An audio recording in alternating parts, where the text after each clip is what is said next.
thing that got me interested in mathematics was Mrs. Finkel, this amazing teacher in high school. The teachers that captured my interest the most were the ones that were able to combine a skill in explanation of things with the ability to do demonstrations or draw me into some form of participation. There's one central person that I can identify almost immediately, and that was a high school physics teacher, Mr. Freeman Coney.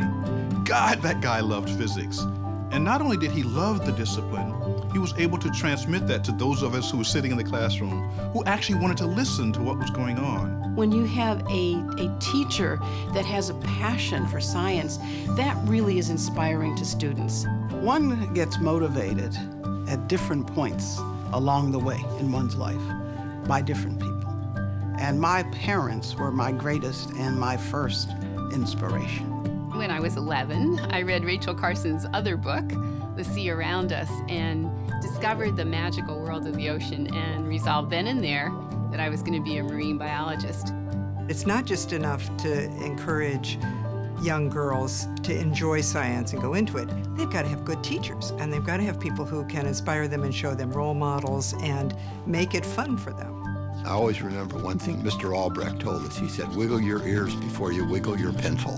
He meant think hard before you write something down.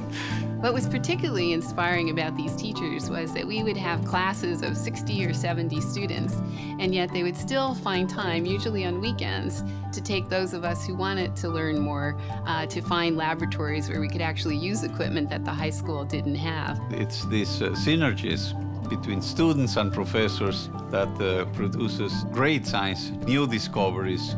So it's a combination, doing science and learning and teaching.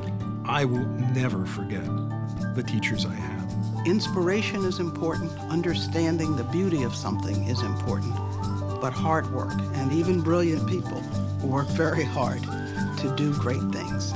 There's a special joy that comes from discovering something that no human being has ever known before on the planet, that it's hard to describe unless you've done it.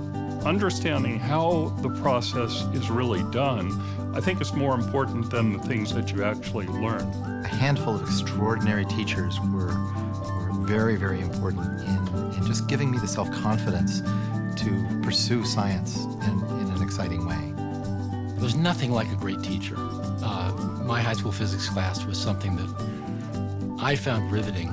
Teachers are such a key role to the foundation of what one does in one's entire life.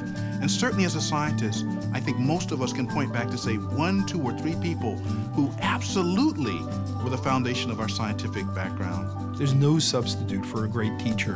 And if you're asking me who are our national living heroes in this country, it's teachers.